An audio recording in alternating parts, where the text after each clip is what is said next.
नमस्कार दोस्तों, मैं हूं सूरज स्वराज और स्वागत है आपका सूरज स्वराज के एक नए ब्लॉग वीडियो में। दोस्तों आज का वीडियो बहुत ही खास होने वाला है क्योंकि आज है छठ महापर्व।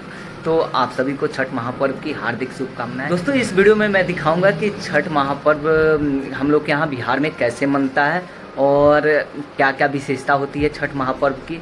तो ले चलते हैं आपको छठ घाट पे और छठ घाट पे ले चल के आपको दिखाते हैं वहाँ पे कितना भीड़ होता है और कितने लोगों की आस्था से ये जुड़ा हुआ पर्व है। तो